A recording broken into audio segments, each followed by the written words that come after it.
Sanbonan, Tumelang, Abusheni, Nda, Huitach, Nazige Kasebati Shapunjani, and welcome back to yet another one of Progressive Podcast. And Fandach joining me is my partner in podcasting, Ulisiho. Hi, Ulisiho. Hello, Sbuda. How are you? I'm all right. How are you, our progressive viewer across the internet? I hope you're well, and I hope we haven't kept away from you for too long. No. It hasn't been long, eh? Mm-hmm. Yeah. And today we're joined by Abuti Sibusiso. Yeah. Ki Abuti ya ratang modimo. Ki Abuti ya binelang modimo. O tla itlhalosa. Over to you, sir. Welcome. Well, thank you. I'm challenging being ababukeli nje podcast kakhulu nje yabo. Igama lami ngu David Sbu Tsamai. Wathanda uNkulunkulu. Orata modimo. Mwana wa modimo. Yeah. Ngokuzalwa ngizalwa eMatatela emakhaya. Ngabuye ngazokhulela eKZN kodwa ngagcina sengila eGoli.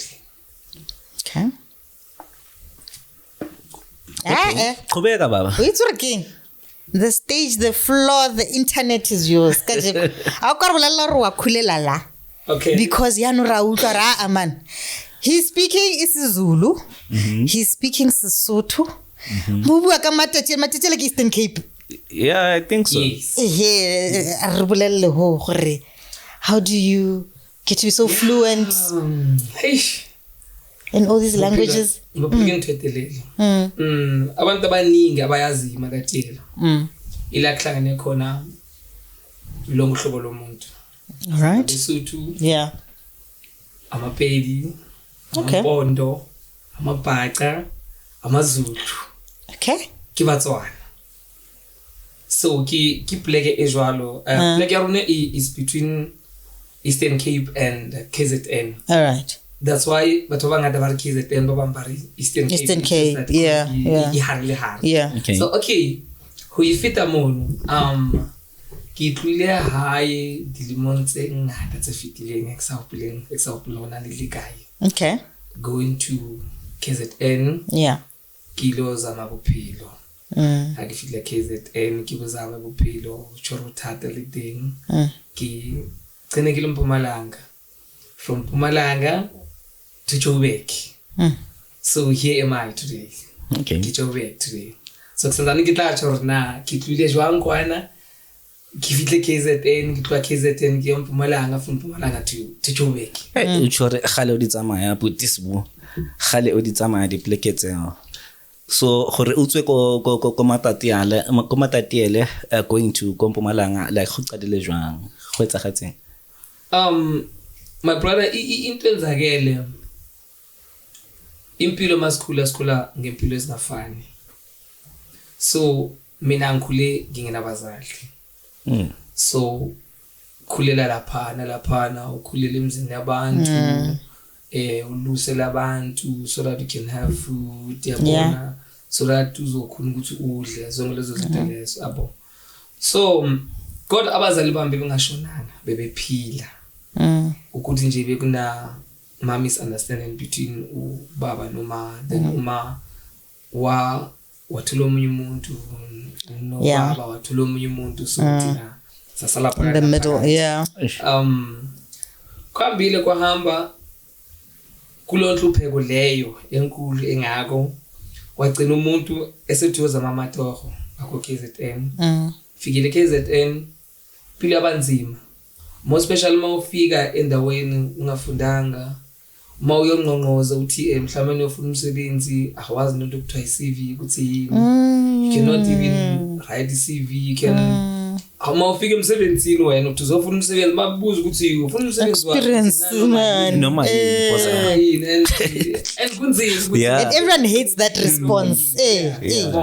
So kwabanzima cause one awunanda ukuhlala. Two usendaweni la ungazi khona umuntu 3 wonke umuntu uthatha advantage ukuthi vele wena uvumana noma yini. So you end up wenza izinto ezirong. So ngafika eMaritzburg, mangifika eMaritzburg kanti ngesikhathi lezi sezimpi between iNC Nkatha nana yonke lonto. So thina abantu besifika endaweni besifaka ngenkani ubuvele nje uyolanda because by the time ngihlala hostel eMaritzburg ubuvele uyolanda kuthiwa no nina so nthatha niyolwa le awazi ukuthi ulwela ini ulwela bani ulwela into yakuphi but because kunokudla phakathi so it's when uvela ukuphakame nesibhamba kufundisa endleleni ukuthi lento yenziwa kanje lento yenziwa kanje. So siphilile lapho eMaritzburg bagcina besimove from eMaritzburg to eThekwini eMlazi. Safika sahlala eMlazi sihlale kune mall lapha bathi iMega City. Okay. Before bekuyi hostel, days hostel. So iMega City ibekwe phezulu kwe hostel. Bekuyona hostel ibinzima kakhulu. Ibinezimpi ezinzima. So lapha kule hostel bekusetshenziswa thina abantu besikade singenalutho. Because ubungena choice bekumele nje makuthiwa kuyoliwa le then fanele uye ngeke ubatshele ngeke ube nombono ngeke ukwenze lokho. Phikisi next. So if it happens ukuthi mhlambe awukwenzi lokho abakucela kona bekwenzekani ngawe like do you get killed or mhlambe bakufaka ejele? Hey plus ngizofuna ukuthi ngikutshela nje into eyiqiniso to join izinto ezifana nalezo kuyingozi enkulu akunajele lapho. So that means mangake ungavumi ukwenza lonto obvious ukufa. Yeah. Ukufa ukhethele wena ukuthi wena uzoba la yabo into yenzayo yabo. So yila ngiqale khona ukumazi uNkulunkulu. Wow. Ila ngiqale khona ukumazi ukuthi uNkulunkulu into efana nale yabo. From usuke ekhaya ungazilutho uye endaweni la ungazi khona la ungazi umuntu kodwa ufika uphile. Thula abafowini endleleni tholosi bakho endleleni yonke lento uNkulunkulu wonke loyo. Nini lapho kulezo zinto lozo niyahamba niyolwa mawufika babadulile bonke abangani bakho bokade ufike nabo maybe sinubuyani u2 and mawuthi uyabheka ukuthi no akona ukuhlanipha kwami lokho ayikho into ehlakaniphile engiyenzile yabo ukuze mina kube ngiyabuya yabo. So ngiyabuya because uNkulunkulu yabo. So ngaqala lapho umazi uNkulunkulu ukuthi uNkulunkulu ubani kanjalo zonke lezo zinto lezo ukusukela lapho ngibaleke eKZN. Isizathu sokubaleka eKZN angithi sesenze zonke lezi zinto ezimbi sekunabantu abasilandela ngemuva silona wayekade iqembu elithize abantu abasunderstand phela ukuthi wena awusekho lezi zinto zamaqembu usukuNkulunkulu. Yes. So kunabantu abasenalento le ukuthi lo wayekade kupolitiki lo wayekade esetshenziswa kwenza ukuthi zonke izinto efana nalezo yabo. So kwangiforced ukuthi ngibaleke KZN. Ngithi ngiyozama amadlelo hlaza. Kusuke lapho hamba nabangani ngihambe ngibuza bafethu impilo ingakuphi yabo. Kaqala ngahlangana namajita acula estradini. Okay. bese kukuphi lapha still eKZN? Sase KZN. Okay. Sure.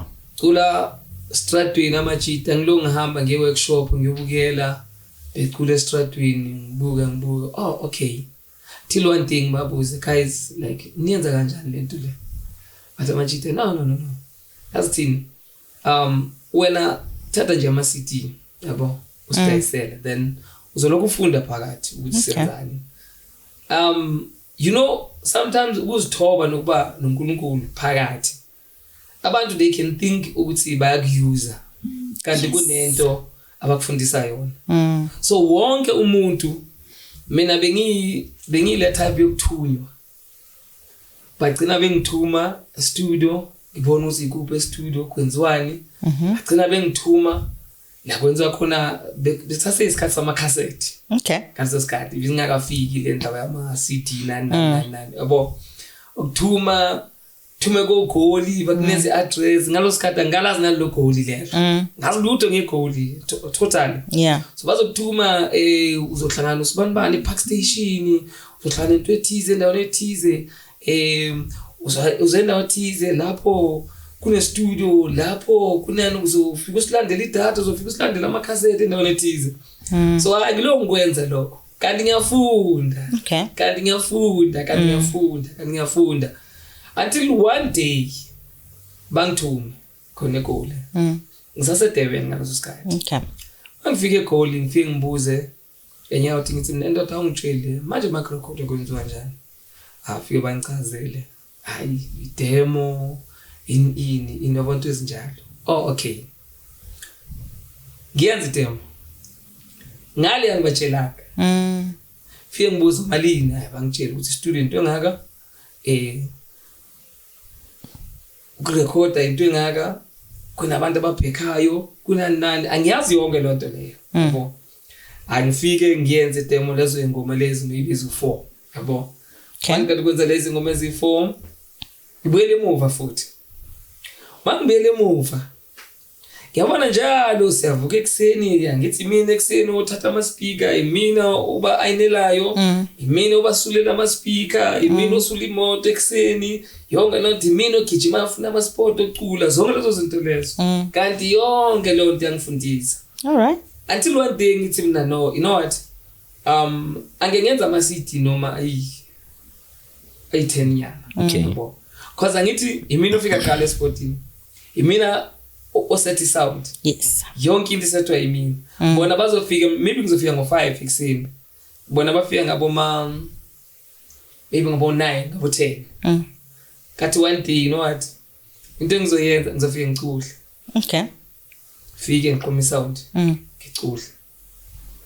ngicule mangiqeda ukucula aphela ama cassette so ucula igospel because usindisiwe or ucula igospel because it's maybe the easiest why particularly gospel ivoice yami ingacula nanoma yini ingayenza imali okay ngalo mhlawumbe ngiphilile kahle ivoice yami ingayicula nanoma yini engenza imali yeah kodwa ngenxa yesimo engiyakusona lezinto ezibhlungu nendlela ebhlungu engihambile yes nala ngisinde khona makwenzeka into ezibhlungu endleleni ngibona ngisinda kwaba khona umuntu othi it's because of uNkulunkulu ngathi mina konje yini engayenza ukuthi ngimbonge or abe happy for mina so ngithe mangibheka ngathola ukuthi angeke ngikwazi ukumbonga ngemali because ungimnikazi wemali yes ngeke ngikwazi ukumbonga ngemoto or anything because umnikazi wa yonke lento so the only thing engayenza ukuthi mhlambe ngimjabulise ukuthi ngicule igospel ngitshela abantu ngaye ukuthi who he is amen ngayiqala lapho ke indaba yokucula igospel so eyemali ukuthi mhlawumbe egcineni ugcina udayisa ama CD and all nezo ezinjalo usukwenzela ukuthi upreach the word of God from A to B but it's not exactly ukuthi usukudayisa igospel usuke wenzela ukuthi usuke la ufika ushumayeza abantu abaseSoweto ube no petrol ugo shumaza abantu abaseKZN ube no petrol kusuka kanjalo yonke lento le ngacula igospel ngoba bengifuna ukumbonga uNkulunkulu but angimazi ukuthi bengizombonga kanjani okay so ibe njalo into yakhona ngiqale lapho ke sama sicula yonke indawo mangithi yonke indawo ngisho ukuthi yo Afrika yonke okay Afrika yonke wow Zambia Zimbabwe and okay qobe yonke indawo yabo so le mali le yama CD le yiyo eloko isithwala yiyo imali esenza ukuthi silale sidlile ukhumbula ukuthi most yabaculi laba abacula estradweni most yethu sinabazali most yethu we have no one most yethu asifundanga most yethu kunzima ukuthi mangabe ngiyofuna umsebenzi ngifike like ngiqasheke kalula ngoba ayikho into engayikhombisa yabo ngayikhombisa umqashi uthi angithembe ukuthi ngubani. Yeah. Okay. So bekuyiyona indlela yethu yokuphila leya sestradweni saphila until ngiyofika eMpumalanga. Mangifika eMpumalanga ngibe nomkhukhunyana eMpumalanga, ngihlala eMpumalanga, ngizama uqala ifamily. Ngenxa ukuthi njengoba mangibuyele emuva ngithe ngikhule ngenabo abazali kodwa nginabo bekhona bephila. It's just that lezo bengekho ndawonye. Okay. Kithi mase ngiseMpumalanga babuya abazali bami. Mabebuya okubuya uma, mayibuya uma abuyele eMaritzburg. Kumele ukuthi ngibuyele eMaritzburg manje. Kodwa okuhlungu ubuyele eMaritzburg akanalutho. Hlala eMkhukhwini. Kumele siyohlala eMkhukhwini. Abantwana basekhaya bonke. Hlala eMkhukhwini ashona uma. Mayishona uma ushiya kuphi eMkhukhwini kwaMastand. Kunini manje 1990 something or kuma 2000? I don't want to lie. Angisakhumbuli because you know when say inkingeni. Yeah, no, of course. Iminyaka usayikhumbula. Ubona nje wena ubona uphila kuphela. Into ebona nje ukuphila ukuthi ngiyaphila. Sibuyele lapho but I think bekul lapho ngaboma 2003-4 somewhere around there. Oh, okay. Yeah. Sifike lapho uma 2008 ashone seMaritzburg seMkhukhwini sinali ikhaya. Semkhukhwini la qashwe khona la kubhadalwa khona irent every month angisebenzi. Uma ukushona kwakhe afike abe angazi noma ngizoyibeka ngendlela eright yini. Kushuthi ayothwasa la eMaritzburg.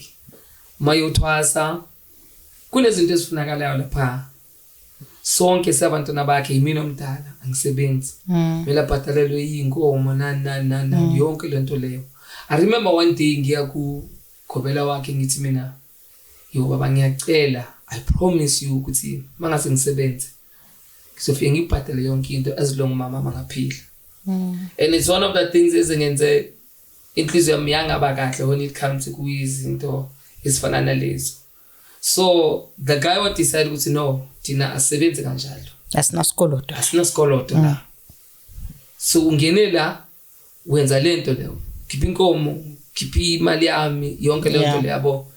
Ngimbuze ngithi mina but yambona ukuthi uma uzoshona na yabo. Hayi angayithathi serious until uma ashone ngempela. Yeah. Yabo. Mayishona uma sisele ke manje eMkhukhwini. Yabo. Basele eMkhukhwini asena imali yokubhadala rent. Asena ukudla. Kunzima manje. Imini umdala. Qaleke ngiye ngihasela estradweni. Ila ngaqala khona istrate ke manje. Yeah. Nalento ucula isithanda ukuba nzima because bese ungena lento ukuthi umculo usadayiseke kahle estradweni. Okay. Sekunzimanyana sikunabantu abadayisa ngama-10 rand nana kanti ngalesa sikhathi ubokhona ukuphila nyana ngaloko okuncanyanyana yabo. So kwaqala kwaba nzima ngaqala ke manje ngajoina lento le yamaphepha. Yabona la bafuthi uthola bephusha amatroli.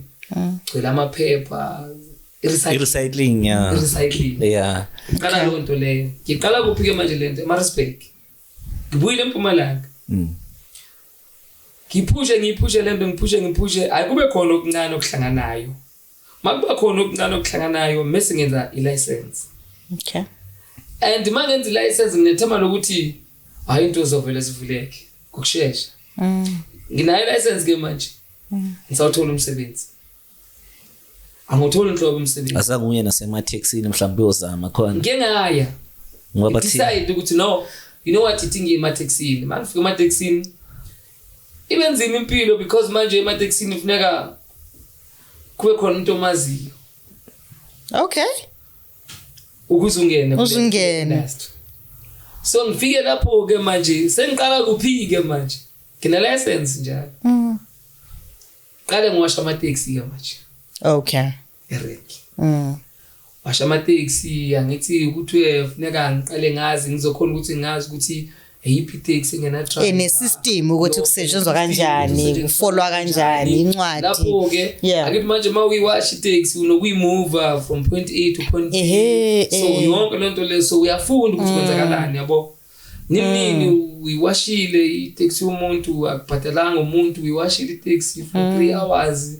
Kodwa akubhatalanga uzothi uzokubhatala nini kwaba impilo enzima le ngendlela ukuthi sometimes benginokumquestion uNkulunkulu ngithi mina uNkulunkulu hayi yini le engayenza mina yabo ngiwani nawo abantwana funeka mangifike babheke wena mangifike endlini babheke mina ehlweni so bosha abantwana bengaki abantwana basekhaya okay ayingakinga okay uthi mina alright sasenje abantwana basekhaya yabo sure kuhamba isikhathi kama kwisikhathi laba abanye bamantombazana no bayithola abantu bazele emzini yabo yabo so manje into eyinkinga sengisile nalabo abancane mangithola labo abancane sekumthwalo wami ifamily angithi ifamily yazi ukuthi kunezinto ezithize ezizoxabana no of course yeah yabo no suke lapho ngibuyele eMpumalanga thathe labantwana ngibuyele eMpumalanga ngizama impilo lapho hayi ingishaye mangishaka impilo ngigijima ngize ngaseGoli mangiza ngaseGoli ngizama impilo ukuza kwami eGoli kahle ngokomthetho ngiza kunabantu laba bazohamba benikhohlisa yonke indawo yabo ngiseGoli kuthiwa hayi ndoda yakho uyacula ngithi mina ngiyacula okay hayi mina ngazana nabaculi abakhulu eGoli hayi zama imali engaka zama lapha eMpumalanga I think imali engango 3,000 and by that time by then it was a lot of money yeah zama lo mali kuthiwa hayiphathe lo mali uze eGoli ngafika kanjalo eGoli ngafika eGoli mina ngize student ngizongena ecompanyini ethize kampela besifonelana nomuntu ku right fike eGoli uzoconnecta mangifike ePark Station afika umuntu wakhona ngampela bafike nje begqoke kahle bekahle bafika wathatha imali I think after about 5 minutes bangene toilet kwaba ukugcina kwami babona gone angazi lutho njalo khona ePark Station lapha ePark Station ngakusekhona lama TV amaningi so uhlale lapho ke manje uyofunda iphepha bhekise phezulu naphansi leli phepha asijobheka phi mawuze awanokuthi uzoyakuphi la kuthengiswa khona ukudla ngiyabona kuthengiswa khona ukudla lapho yabo awanokuthi uzobheka kuphi lento igcine yenza ukuthi ngigcine estradweni la khona ke bese ngihlala khona estradweni full time uPrasbu uyazi la sahlangana khona estradweni bengihlala estradweni nje full time mangifika la eGoli uhlangana kwami naye elokhunjani esenza abantu lapha elokhunjani ePhuli barathambe ngisahlala estradweni so uNkulunkulu emuhle kakhulu besikhetha lapha ePark Station noma ayinele lapho yonke lonto le yabo and then got one day angithi mawuhlala estradweni uyaphanda of course and kunento abantu abaningi abanga understand ngokuhlala estradweni istrado ngeke uhlala noma ikuphi istrado nestrado indawo nendawo enenkosi yakhona khona la reporter khona yes mawuyophanda mawuthole maybe 20 rand yeah 5% inomnikazi yabo funeka mawuyophanda lapho i5% uyazi ukuthi eyendawo estrado lesophanda kusona istrado lesubri unenkosi yakhona ukuthi mawuphanda khona uzobhadala inkosi yakhona umuntu onjani is it umuntu mhlambe naye olala estradweni or umuntu one business somewhere lapho around that area or umuntu of what caliber and what authority umuntu ongahlupheki na mistake ongahlupheki total umuntu nje unomuzi wakhe una everything lo muntu ugade sonke lesi strato lesi yabo so yonke into nomgqomo into eniyenzayo mawukuthi kunento enidayisayo iphuma endleleni yonke kahle uyarenda urent istrato ukuthi yabo kulesi strato lesi mina ngiphanda khona yabo so nini funeka uyohafa yabona nje lama building la kuthiwa omnyama ndawo ilabe sirenta khona yabo mosuka uya lapho and umnikazi wakhona umazi usubani umnikazi wakhe because namhlanje mawuphanthe namhlanje uma ufika lapha kule building uthola komunye umuntu kusasa moyophanda futhi uthola komunye umuntu uthunyiwe but basebenzela lo muntu kingpin yaleso strata so ngelodwa lo muntu awumasi so akuna strata nokusi onayo ungacanga ukuthi mhlawumbe kulula ukuthi wena uvele uhambe uyobona nje into elahliwe lapho mase uyafika uyadla no so ushukuthi ake ngithi manje kunomuntu osuka eMpumalanga ne and ucabanga ukuzozama impilo la eJozi so lo muntu uchaza ukuthi angamane agibela asuke kubo ezelana ngoba iTrat like zinamakhosi awufiki nje uzenzele nje strata in time nazufika ngilale la ekhona Brie and Jubet awufiki nje uzenzele but Sbu yes no I'm asking ukuthi are there people who can say ngiyasuka eCape Town ngiza eJoburg angazi ngiyapi ngizobona mangiphele estradeni or bonke abantu baphele estradeni ngabantu abadlule through ama situations abhlungu njengokurojwa utshontshela this and that being scammed. No, I think to answer your question is kwesinye it does happen ukuthi mhlambe you leave your hometown for example you came from eMatatiele right went to Mpumalanga then came to Mpumalanga with an idea ukuthi uzoqala umculo wakhe yabo and he got dropped so now there are other people umuntu uyasuka eKaslakhe or wherever that they come from athi ngiya eGoli but that person does not have a relative does not have so the plan is just to be in Jozi so once kifihla ko Jozi I'll make it work out so that's the main especially like with most people ababloma la eJozi ne like Gauteng is in a hall basuke makubo without any places umuntu uyasuka nje eKZN without any relative la afika aqala impilo lapha ePark Station uyabona lonto so it's what I'm saying ukuthi if because basasekhona namanje so my point now is mangabe ukhona umuntu onaleyo mindset that person should know ukuthi akukho lula as they think ukuthi estradeni ungafika nje uzenzele umathanda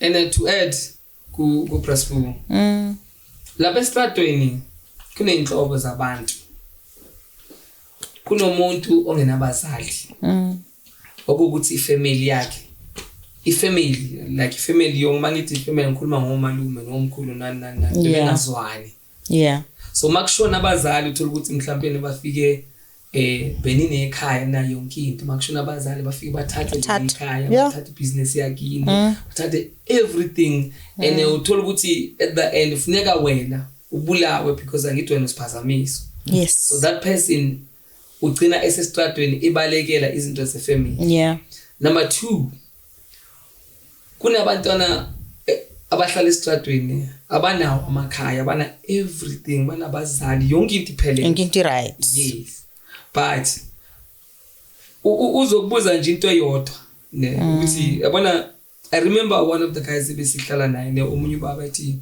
esingane estradweni lesingamameli abazali so ila ngathola khona answer wabiza lo baba athi baba uza la sihlala phansi mayihlala athi baba mina I can go home now but kunento engifuna sivumelane mina nawe so baba athi it's fine athina okay njengamanje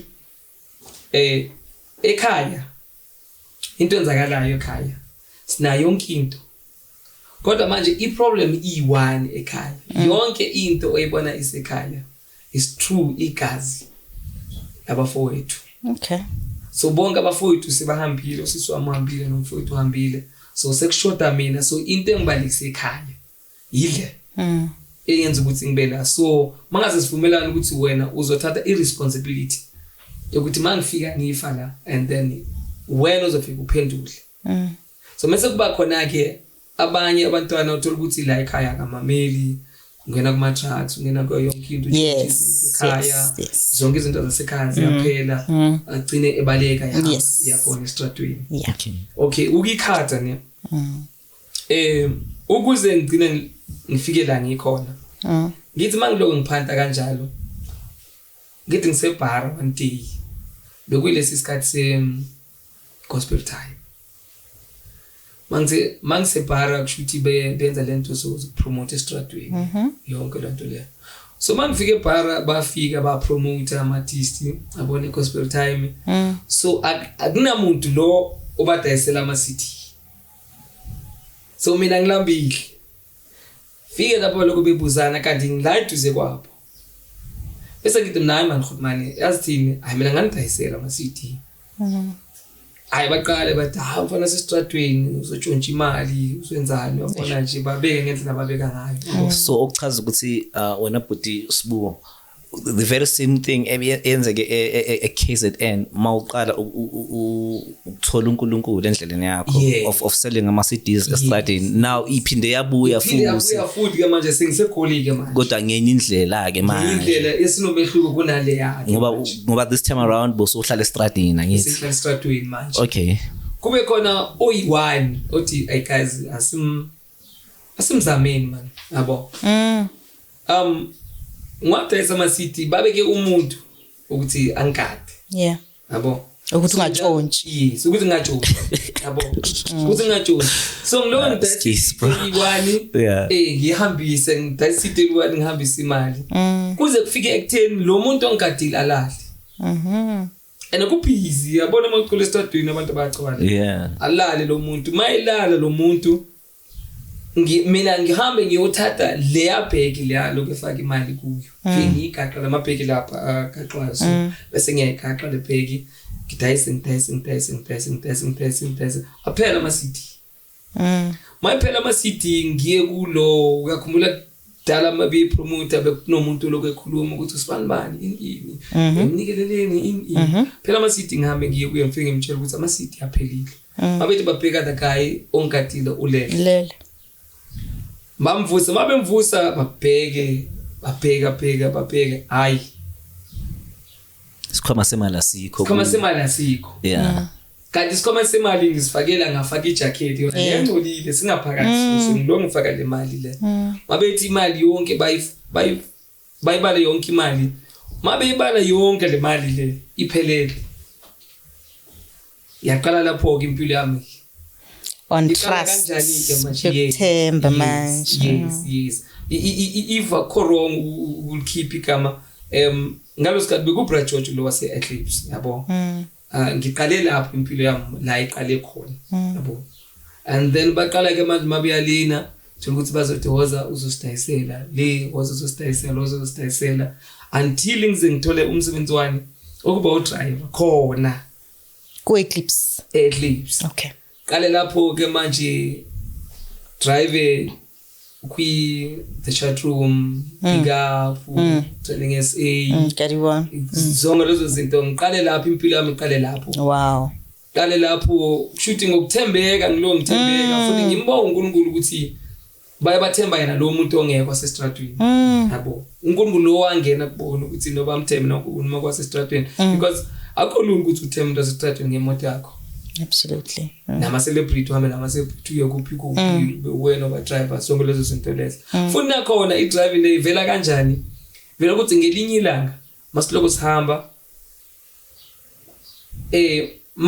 masimile makuthiwa kuphi ngilo ngimuvisa imoto yabo kanjalo mabe busy ngilo ngimuvisa imoto until oyiwana town kanti uyakwazi udrive sina yange yakwazi udrive but unayo license ukuthi mina yange nayo yabo bathothi sibone l'expire siyabona la na estradweni ngivuka na estradweni every time and estradweni ukhumbula ukuthi izinto zakho ezibalekile awuzishiyi that's why ubone ngathi abantwana basestradweni bangcolile because wena uzongiphi impahla namhlanje masipala uyasebenza la ngishiye khona lezi zinto masipala uzofika phela clean akaqondile ukuthatha izinto zakho uyaclean uclean idolobha but manje uclean idolobha ngendlela yemi ngoba manje uthatha into zami zonke lapho kulelo pipe lelo hlala kuloko na uthatha zonke izinto zakho yabo so impilo yaqala lapho ke so this time mouse usebenza udrive ubusuhlala kuphi lapho ke sengihlala kuphi eGimistin okay kunendawo lapha eGimistin yemikhukhu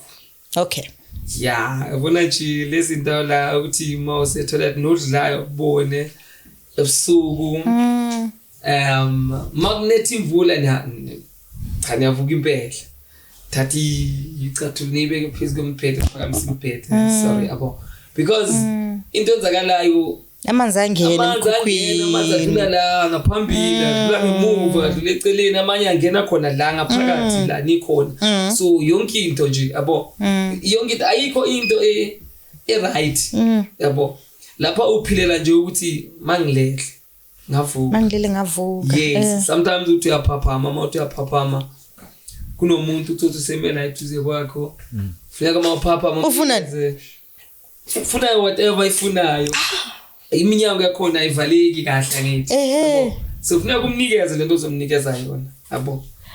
In such a living arrangement bakhona mama andesifazana bakhona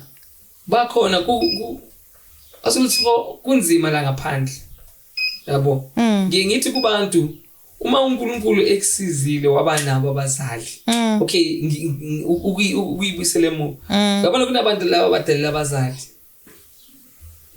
kuyoba khona usuku la uyofisa ukumvusa ethuneni uthi ma then sekulate leso sikhathi leso sikhathi sekulate kuna lesikhathi la uyofisa ukumvusa ethuneni uthi ma ngiyabonga like into wawiyenza bengayi understand but manje ngiyayi understand because la ngaphandle kunzima even if nama relatives ama relatives like I think kun 100% yama family ne I think maybe it's only 5% yabantu abazwana 100% and yonke lento uyibona kuphi uyibona after niphelelwa yonke into ila khani ubona khona ireality ye family.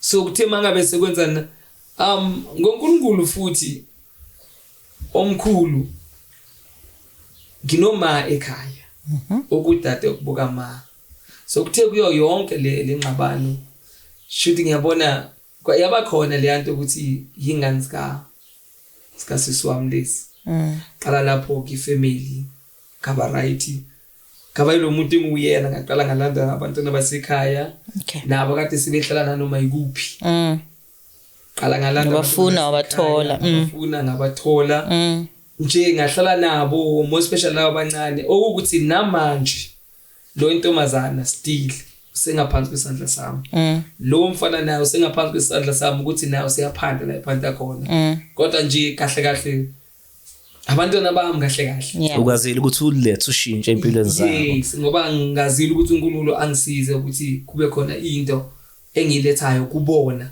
okay baba yile abantwana laba abayibona namhlanje khona lapho ite impilo mayiqale ba right hayi kovanzima la shower stroke shower stroke ngise eNorth ngicula khona la emculweni kunezinto eziningi when uqala uthandwa abantu kuba into enzima kwabantu nezitha ziyanda ne yes yabo and ngaleso sikhathi wena usuke ungazenzeli kusuke kuyinto ezenzakalelayo uNkulunkulu ayenzayo into izizathu sokuthi abantu baqala ukungithanda manje estradweni uyazi uPresbumbe ngishumayela estradweni mina I was not just singing, I was preaching stradweni everywhere la bengikhona bengisho straight ngithi mina guys mina I'm not an artist ngishumayela izwi likaNkulunkulu izizathu zokuthi ngishumayele izwi likaNkulunkulu khona la ngisuka khona and that's why namhlanje angihluleli umuntu you're a servant of God however he wants to use you you're available. Babona uma ngabe uNkulunkulu ekwazile ukuthi ashintshe mina that means nalo ophuzayo sazomshintsha amen nalo bhema ama drugs sazomshintsha nalo yana wena uthi prostitute ubiza ngamagama ungamjudge uNkulunkulu ungamjudge because indlela yakhe that's why bathi bona angeke ube ne testimony ungazange udlule ku test no true yabo so kufuneka kube khona itest ozodlula kuyo kube khona into ozoxoxa ngayo ukuthi guys ngibona namhlanje uNkulunkulu ungisusela benginje kaze ngafika la ngikho that's why we don't have to judge absolutely because wonke umuntu kaNkulunkulu wonke and usithanda sonke no matter ukuthi wenzani yabo usithanda sonke because usually it's just that kuba khona le nto leyo ukuthi uNkulunkulu ufika akudale mayikade kokudala mase umoya omubi uyangena kuwe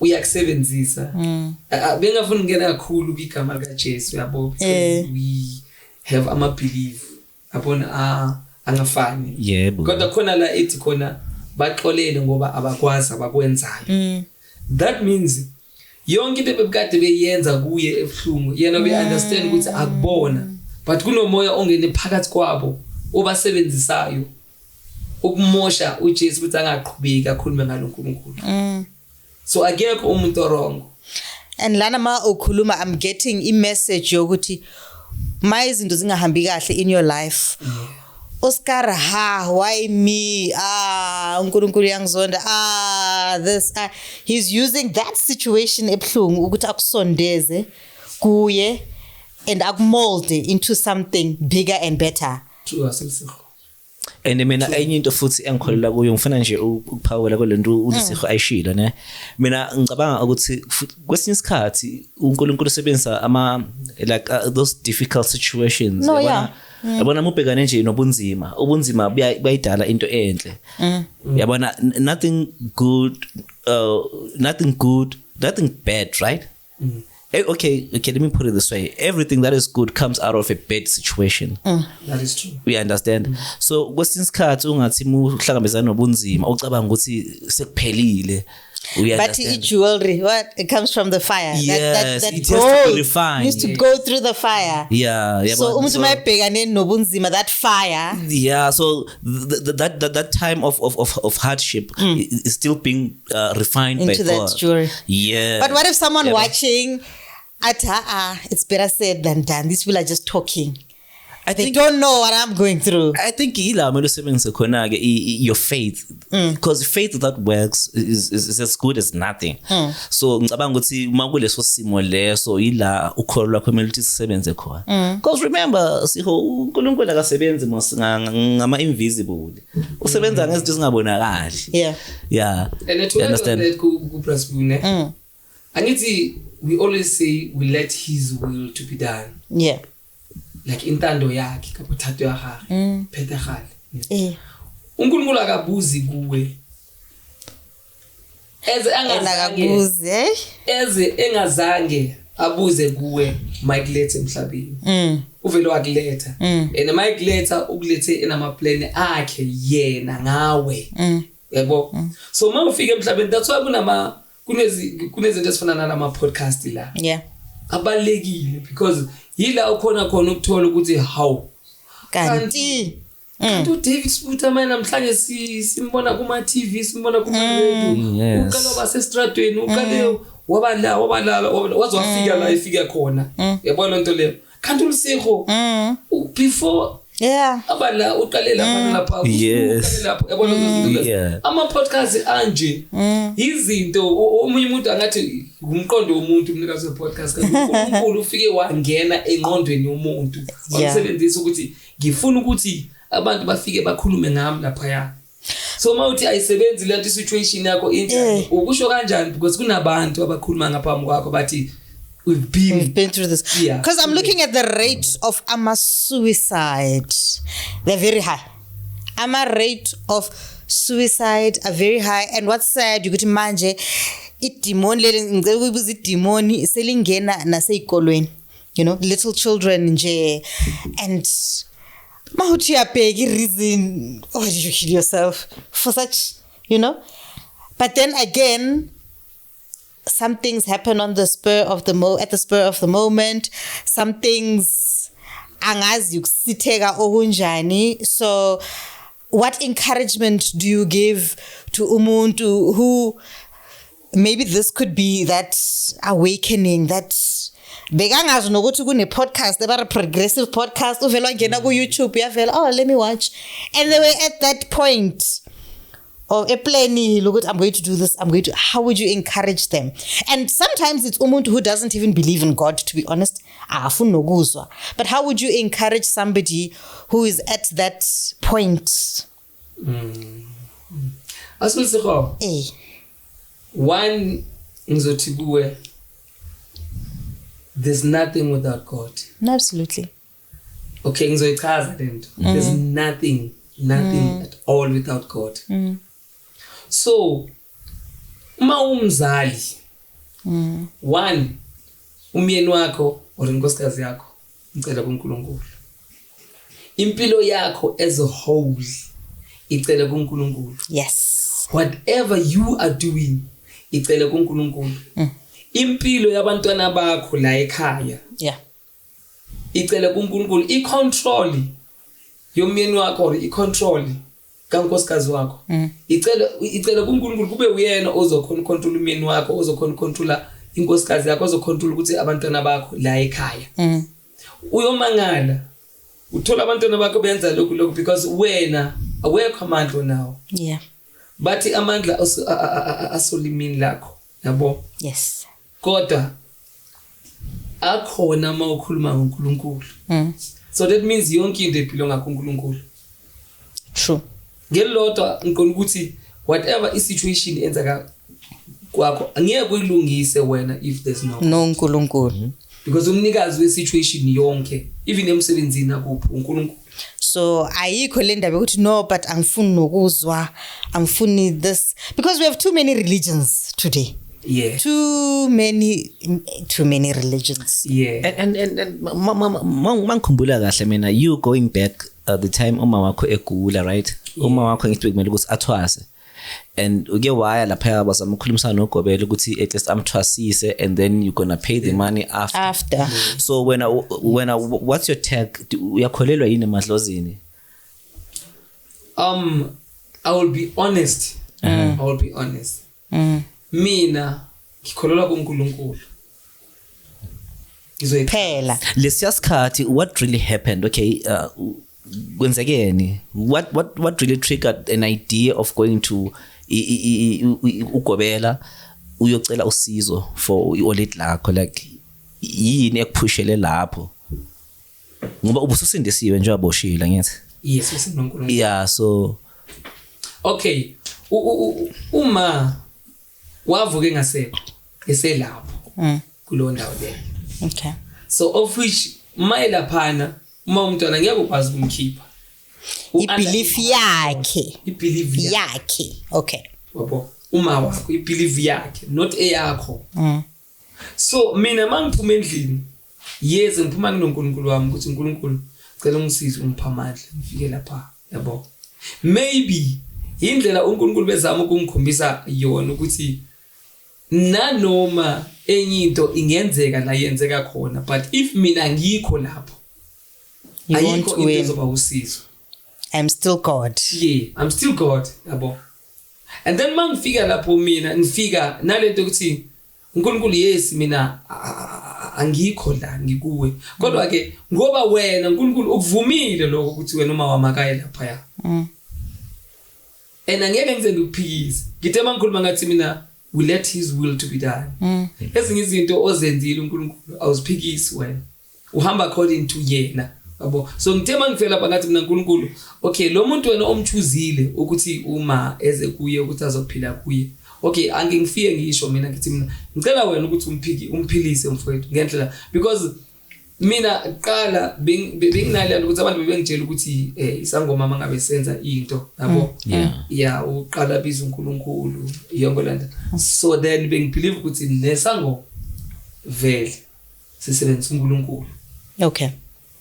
As namanje vele ngisenayo lo belief ukuthi sangoma semsebenzisa uNkulunkulu. Negebengu samsebenzisa uNkulunkulu. Wonke umuntu uyamsebenzisa uNkulunkulu. Okay. Kodwa mase kudifara kuphi? Mase kudifara ekutheni uNkulunkulu mayingena kuwe. Ungena kanjani? Angangena kuBrazil ngesintu sobungoma. Angene honest ukuthi wena uzophilisa abantwana bami. Mase yena uBrazil uyashintsha yena asebenzise ezinye izinto ezingahambiselana noNkulunkulu. Okay. Angabe ngithola. Zonke izinto emhlabeni zidalwe uNkulunkulu. Each and every plant or whatever, yabo umuthi no Satan uyasebenzisa ama creations kaNkulunkulu. Zonke izinto ezibuya emhlabeni zidalwe uNkulunkulu. Ayikho into edalwe umunye umuntu ngaphandle kaNkulunkulu. Kodwa kuya ngokuthi wena uyisebenzisa kanjani. Ingakho wathi indlela zimbili wena ukhethe yakho. Yeah. Kunobuhle kunobubi. Because even amanzi la mawaphuza kakhulu uzokutshela ukuthi okuthathile amanzi mawaphuza kakhulu azoyenza ukuthi. That means yonke into oyisebenzayo na sisangoma uma isebenzisa izinto asebenzayo kuba uye ojika izinto asebenzisa izinto ezirong endaweni right. So when today 2026 your walk of faith budumedi ba how bo guy asebenzisa na ha ona motho ke believe-lang yona ka ntle ho modimo. Okay. Modimo he's alpha, he's omega. Okay. Ke qalo ke qetelo. Yeah. Ntho engwe le engwe e etsalang lefatsheng e entswe ke modimo. E ka ba moruti, e ka ba sangoma, e ka ba moprofeta, e ka ba ing ntho tse di kaofela. That's why nna ke qala ho owner kapa creator ya ntho engwe le engwe. Nka se vele ka tsamaya nna ka sangomeng kapa ka moprofeta. Ke sa consulta modimo pele. Okay. Ke modimo motho ke mo tshepang ho feta ntho engwe le engwe. Okay. Iseng hore ke re maybe di believe tsa batho ba bang ha di sebetse. Le bona ba believe ka tsela ba believe ka ona, but nna ya ka believe yo modimo fela le one. Okay. Modimo ali one o khona hore a o choose a se le tswa ka ba choose up this boo. A re wena mfana yazi kune space lapha emsebenzini. Ali one ke sebetse. Modimo ali one o khona hore ha ke kula ke tsamaya ke mo la hospital ke fila mo la hospital a choose just nurse I1 o tsamaile dipitlele tse 100 o sa phile a kene letsong la nurse kapa doctor I1 o philo ba o kaofela. So that's why ke re nna ke believe ho modimo because modimo yena o khona ho sebisa ntho engwe le engwe le ka tlung mo ke philang teng. Mme wa bana le bana kaofela bona ha ke ba be ntho tse ding ke ba be ho modimo because ke believe hore modimo even le di ancestors ke motho controller ke modimo. Okay. Nothing else.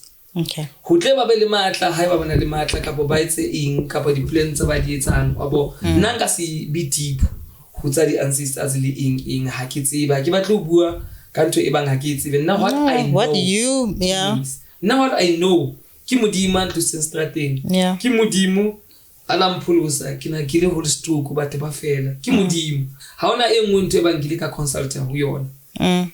So that's why ke sa batla ho bua ka dipilimi tsa batho ba bang ene nka se tsuwele ka one day ke bua ka pilimi ya motho mong ke re empi ka pa ha because le ena motho se ka tsela but nna to say. So I like the questions Boo asked because Khocho, at first how no isa your mother ko Kobela you were honoring or fulfilling your mother's belief. Again. True. And now you are in your walk of faith. Yes. And now with your career. Your career is in line with your faith. Because you can be a gospel musician. Yes. To you, it's just music. Yeah, just feel like writes it. When we are singing gospel, and then a person who is a true worshipper or a true, minister, when they sing, they are minister. You know, because it's not just a career for them. It's not just. Yeah. They are really serving God. That's why. Where do you fall? So God has given you a story, a testimony. So you are not just an artist, or you sometimes preach the word. I get it. So to you, it's a walk of faith. You are a servant of God. I'm a servant of God. So in terms of your spirituality, up with this book, how can like nowadays, so like we're not even sure whether like they're actually doing the right thing in terms of our religion as Christians. So what's your take with like Lamasonto wa manje? Some of them wabona like elandela indlela right noma amanye alaphaya cause afuna imali. Like how would you view Christianity space in this current time and age esiphila kuyo? I want to simplify his question. Okay. Maybe just compare khale, I believe Yes. the 80s to today. I think that simplifies. Yeah, and what's about go tshwana le eng sekone go tshwana le hore I can know the gospel artists tse dingwe tse leng gore they are there for chelete go na tse dingwe as you've just clarified tse dingwe they are there I'm singing, I'm making music. like ngipusha izwi likaNkulunkulu omunye ulapha ya but sibu ngoba ubone mhlabe a different gospel artist ehamba nge-Range Rover naye wasucabanga ukuthi yazi manje ngaye studio nami ngiyenza i-album e-gospel I might be like usibangba. It's just a talent way but hana that anointing. So same thing it also applies to like inkolo zamanje like is it ibona kanjani but just your view. Yeah, wena nje ungagxili kakhulu kuyona nje sitshele nje ukuthi wena uyibona kanjani. This people learn us now I'll be honest because I've been through the entire so that means I'm not scared of anything. Yabo mudimo ntsama isinto ntsengata uNkulunkulu wami se izinto ezinzima ezibuhlungu you know. Okay, into enzakalayo kulamalanga kunamasonto ngampela kunamasonto amanga ngizoyichaza ukuthi kanjani. Kunabantu abavule amasonto ngoba bebizwa uNkulunkulu. Ithi ngenze i-example. Yeah. Mina angilazi iBhayibheli but ngazi uNkulunkulu. Okay. Ufuna ukuyiqala lapho. iBhayibheli angilazi kodwa ngazi uNkulunkulu. Yabo. Ngazi imisebenzi yakhe, ngazi ukukhuluma naye. iBhayibheli ngiyacosha lapho nalapho la kusho khona kwathiwa bo. But owami uNkulunkulu angimazange eBhayibheli, ngimaze ngisestradweni ngingakhona ukufunda. Yes. Wami uNkulunkulu. So that means kunabantu abanjalo abanoNkulunkulu. Mase kuba khona abantu lena ngiyazi izongixabanisa nabantu. Kodwa ngizoba honest.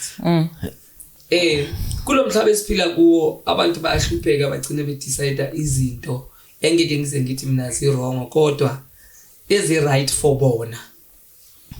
Esisheshayo. Yes. Akusizi lutho ukuthi sifihle. Sinezinto la sizaziyo kuthiwa money laundering, sinezinto kuthiwa human trafficking, sinezinto ezifana nalezo. Because they've been evident. Yes, zikhona. Akusizi lutho ukuthi sizibalekele. Kune prostitution, kuna yonke lento le zikhona. Yeah, and but Spumina like I fully support you kulento ozanayo manje because there is a certain pastor. He was convicted at some point. I don't want to mention the name of the pastor. No, we're not mentioning names. Yeah, but the guy was convicted. Like church like I think it was in Durban. So a guy like begins what you call this human trafficking. So right lab. Yes. Yeah. And then bese kuba khona lento esibiza ngekama rituals. Yes. Yo. Zonke lezi zinto lezi is it ukuthwala? Yes. Ukuthwala. That's the common name. Ngazo ne. Abantu ukuze bakurobe wena because they know ukuthi umuntu unobuNkulunkulu. Yeah. Mawuzalwa nje nobuNkulunkulu. So into nento umuntu mayikhuluma efaka uNkulunkulu phakathi uzosaba uzovumelana naye. Yo. Nganoma ngichaze kahle. Into nento umuntu mayefuna ukukuroba. Yeah. Efuna ukuthi umamele yena umkhole. Uzosebenzisa igama elithi uNkulunkulu. Okay, ngibuyele emuva kancane. Yebo. Abantu mangabe benza i-money laundering mabegeza imali uzothola ukuthi mhlawumbe bazoba i-team ethize imina ngoDavid Sputamai uPuthu awuselisho then siyabheka lapha masibheka siyabheka ukuthi awuselisho she's good ekufundeni ukhona shasha abantu yeah ufuna ukhona ukushayila konje ibhuka lazilonke from A up to Z bamnikeza iBhayibheli uAwuselisho akakholwanga wazi iBhayibheli. Okay. Wabo sesibeka uAwuselisho ne sesibeka uAwuselisho ukuthi yena ene une voice yokuthi mayikhuluma amameleke sesiyamchoose ukuthi okay la ekhaya sichoose uAwuselisho uzoba umfundisi. UAwuselisho iBhayibheli ulisho emoyeni ulisho emoyeni nabo futhi sibungala nabo bazonikela ngama 20,000 ngama 50,000 ngani kwenzelani ukwenzela ukuthi umuntu ozobona lapha lela sonto li rich anga understand ukuthi li rich kanjani yena understand ukuthi abazalwane bakulela sonto bayanikela kanti imali ekezwayo. Okay. Yabo size kule yama ritual ubani uthwele inyanga yakho ikutshela ukuthi no you know what lesiho ukuze wena imali yakho yande funeka uyipha abantu funeka wenzeni obviously uzosebenzisa igama likaNkulunkulu. Yabo so umunye umuntu mawuthi uNkulunkulu Sibu and une moto ezu6 or une moto ezu10 une business una yonke into uthi uNkulunkulu so wonke umuntu uzolandela wena. So ngelodwa ukholwa akufani nokusonta. Ukholwa kukuwe. Kodwa ukusonta ukuhamba ungaya esontweni ubuye esontweni uthanda ukwenza yonke into as long ungakholwanga. Kuyafana. So that's why amasonto emaningi khona lapho futhi niyaxabana khona lapho ngesikhathi nini nenza imali. Nawe usuvulela lakhe isonto. Awuselisosabula kereke ya high. Imama ngusabula kereke ya high. Because usatsiba information yama lokho na chelete yethu kanjwana.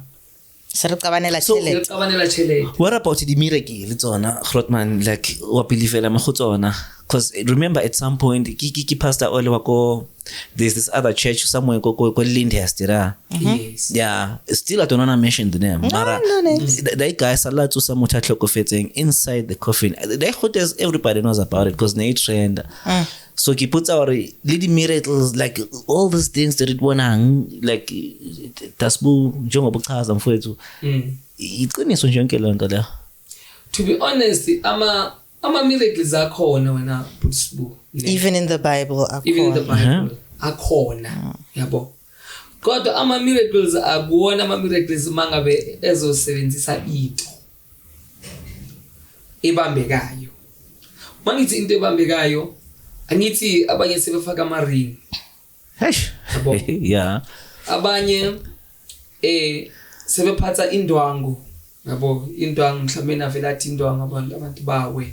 Yabo yonke lento that's not miracles. Miracle into nje ephuma nje evoicing yomuntu.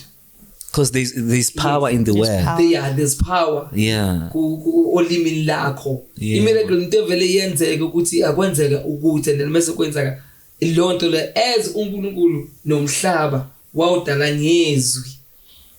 Nezulu na yonke into phezulu komhlaba na yonke wadala ngezwi. Ayikho into ayidala ngesandla. Ayikho miracle yesandla. Nethi yaqala miracle yaba nesandla yaba nokuthintwa wawiswa waba nani ukufuneka kuyibheke ngenye indlela. Yeah. Lo muntu lo thinta abantu ngiyazi lezo ngqabanisa nabantu kodwa iqiniso. Mawusuqala ufuna ukungithinta. Ungithinte so that's newe.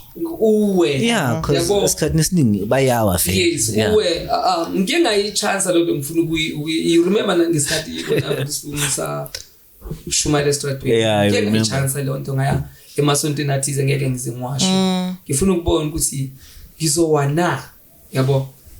Okubhlungu I remember elinye isonto ngafika kulona bawa then bafika kimi mabefika kimi tashi mi angawa tashi mi angizwa lutho I understand ukuthi okay laba abantu bawiswa yini until umaster uye back kimi mayibuya game back get smart my brother. Yeah. My sister uyabona ngesikhathi engithinta la uyabona when a person afaka iminwe la kuba buhlungu get dizzy.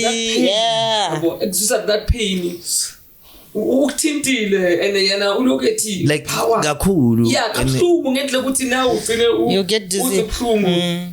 Iyaqala lapho engathi manje Usuyawa. yeah nginobudimoni yabo and ngalesikhathi mina ngiavoida le mina engizisiphungu like ungwisa ngenkani yabo. Yeah.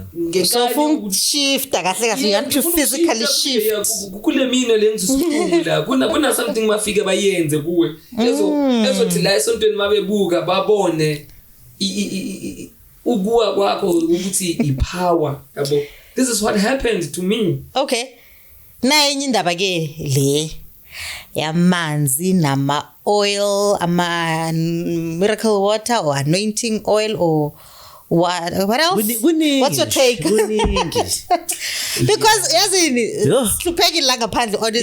are desperate. We are asakwazi nokuthi what is what, because now they will give you a biblical reference or no. But when Jesus was healing the blind man, he used spit and a bit of sand, soil, whatever, the eyes.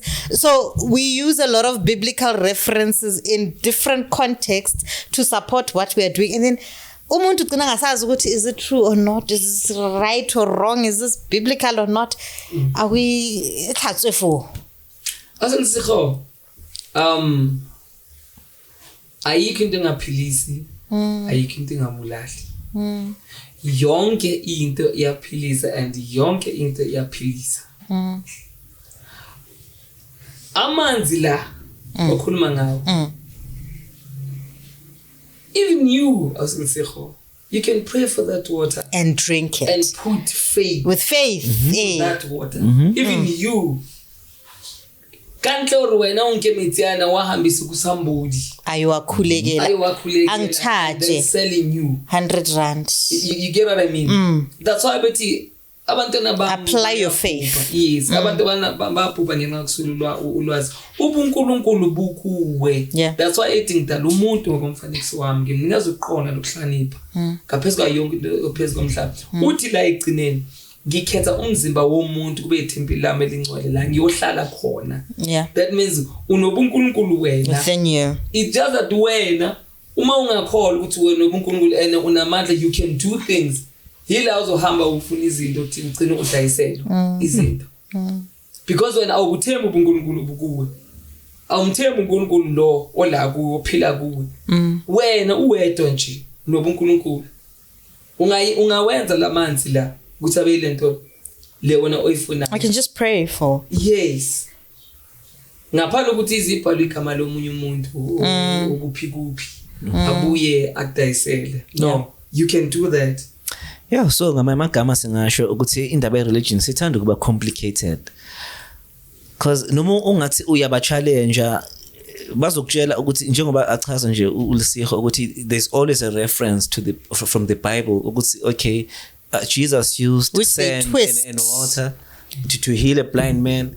So or he used a bottle of water yabana to do this and that.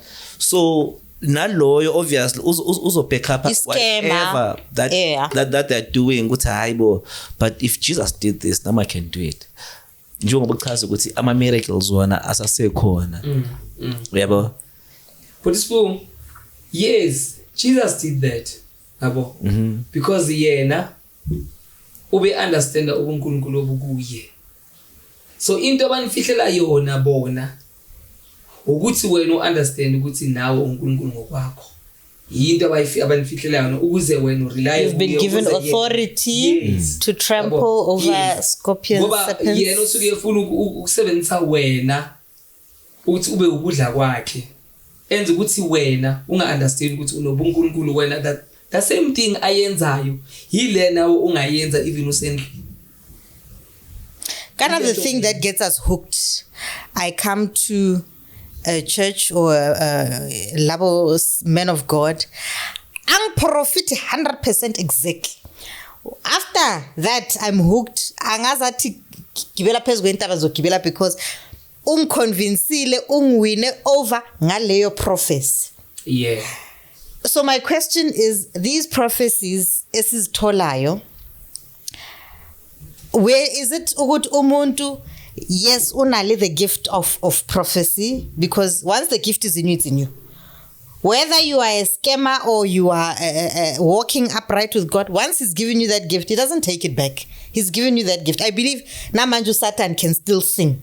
He's good at singing because he used to sing. God won't say, now you've betrayed me, I'm taking away that gift of singing or whatever, that talent. So my question, is now that a person will prophesy and hook you, Kana we need to have discernment, but sometimes it's because thinking is ningi and we are desperate. Just how would you advise us, in terms of that? Because once Muta prophesy, you're gone. You are gone.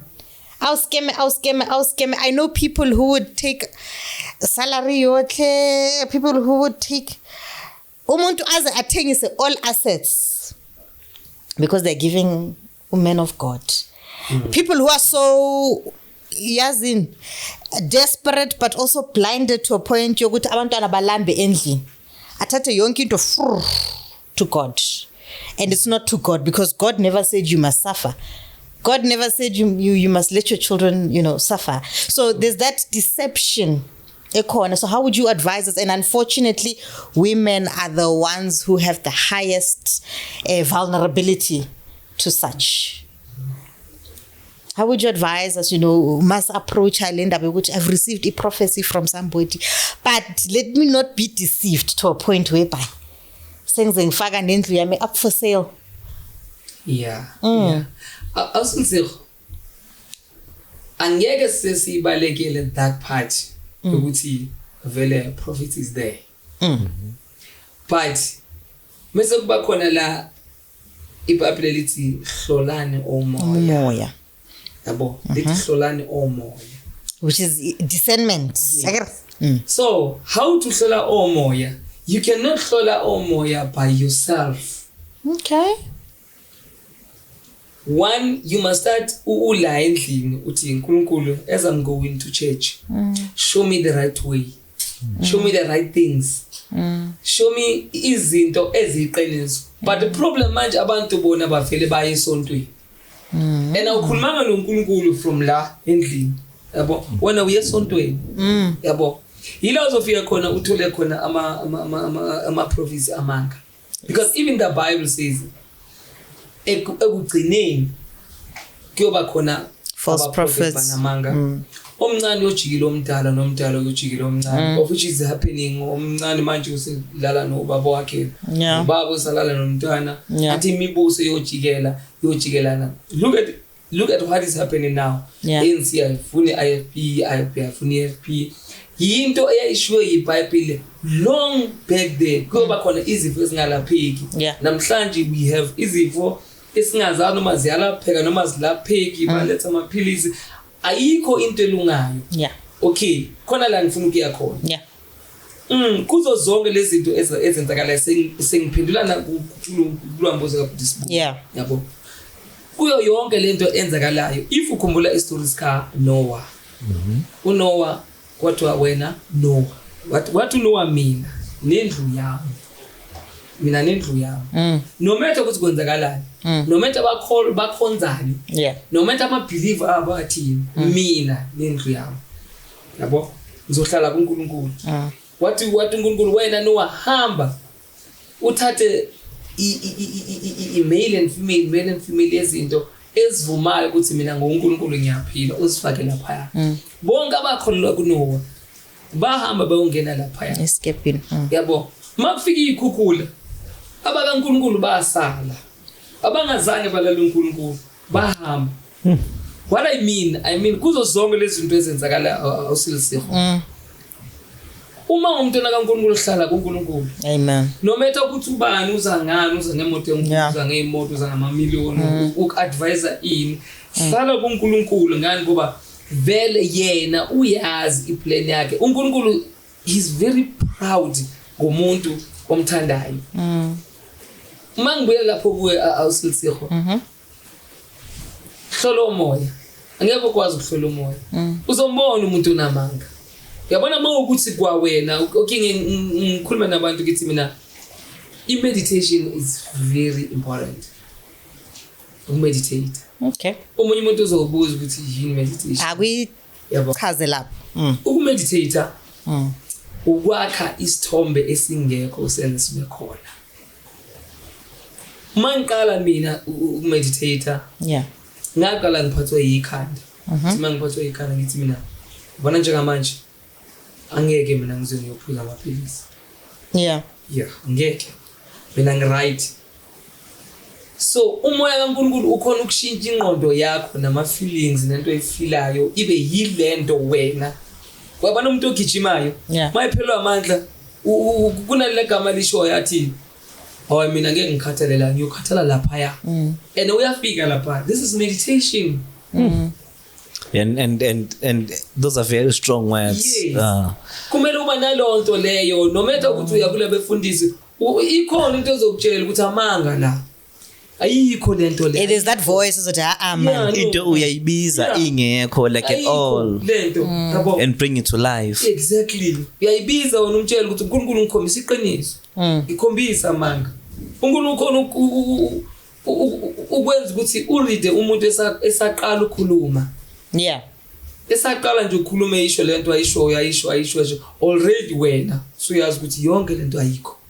But ngizomlalela. I want to eat but ngizomlalela. And about God will show you signs, huh? Yes. And umbuzo enginawo mina ogcina mina aput isibuko because of isikhathi ukuthi njoba ukhuluma ngemeditation yini into ongathanda ukuchazela abantu out there ukumele ukuthi bayigade ikakhulukazi when it comes to not being deceived mhlambe yibo labafundisi bamanga or ama prophecy ongewona umuntu uhlukanisa kanjani lokho yini mhlambe into ongayisho ukuthi like bayigade izinto ekanje for not happening abana sibuka lo mbuzo unzima kuthiwa kodwa ngizophendula zama Nkosi yami. My brother, you need God. You need God. Udinga uNkulunkulu ukuthi akubonise izinto. Uyabona if kwa wena awuna uNkulunkulu vele uzokhulana noma yini. But uNkulunkulu ukhona ukuthi izingenze example kuyaliwa ngale or kunabothi ukuthi ngale. uNkulunkulu ukhona ukuthi akuneze ingqondo manje athi nongabe sahamba ngale ndlela hamba ngale. So meaning nakulezi zinto lezi zamanga lezi zokhohliswa uma ngabe wena uhleli kuNkulunkulu ngokuthembeka hayi ukuthi utshela thina wena ukuthi wena uyabona phela ukusitshela ukuthi wena uNkulunkulu kunomehliko nokuba noNkulunkulu khona ukusitshela ukuthi uNkulunkulu khona ukuba noNkulunkulu you need ukuthi ube noNkulunkulu and uNkulunkulu angeke azakujikela and ukueda lapho futhi noma ungaya lapho ona sibuba kwenze lento le abakwenza yona ukuthi uNkulunkulu asikho isikhali esilolilo esilola abantu esophumelela.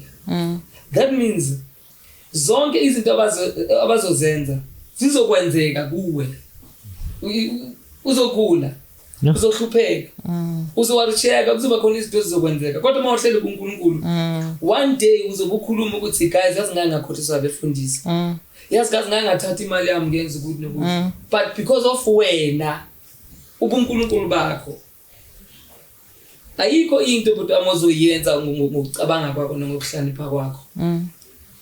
Ngibuye ngize la kule yomnikelo because abantu banokushawashawa lapho kuthiwa abanye uzokuthiwa nikela ngale ndlela ofuna ukuthi uNkulunkulu akublesse ngakho mawufuna indlu umnikeze lo hlala kuyo mawufuna imoto umnikeze hayibo sekuyalima that is totally wrong. uNkulunkulu angeke akulethe emhlabeni akunikeze izinto zakho mesathi wena uzilethe back izinto zikaNkulunkulu azithengwa ayenzeki nje leyo azithengwa izinto zikaNkulunkulu kunalento sithi this is 10%. Yes, okay, that is biblical. Lento le 10%.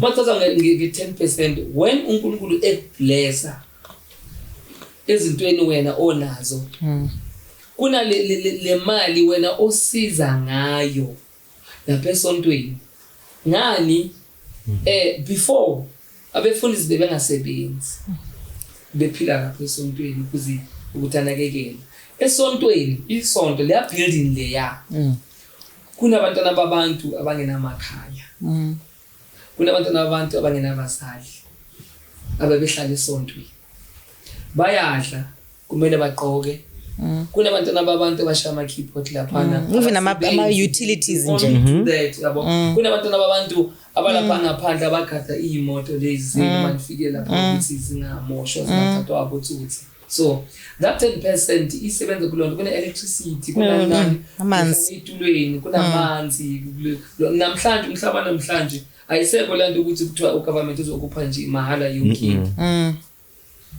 ngoba sekunale nto enzima yamabhilivi ukuthi omunye abanye angithi babhilive ukuthi uNkulunkulu akekho so kunzima ukuthi umuntu avele akunikeze isonto athi nali isonto yabo linamanzi ngizophathela abantu abasebenzayo ngizophathela abantu ama-keyboard so yonke lento le niyenza ngothando that means that percent uku-upliftana lapha esontweni ukuthi nini nithatha usiho nabantu usiho uhlaniphile yabo ubheke la kule industry abantu abaningi abo-cameramen and camera women abantu abafundele kuphi emasontweni ninikezana lama-skill nithenga ama-camera yonke lento la this is what 10% is doing nini nihamba neshumayela kuphi nitpetroli ninida ilento le i-transport yasesontweni yonke lento la is to uplift each other yabo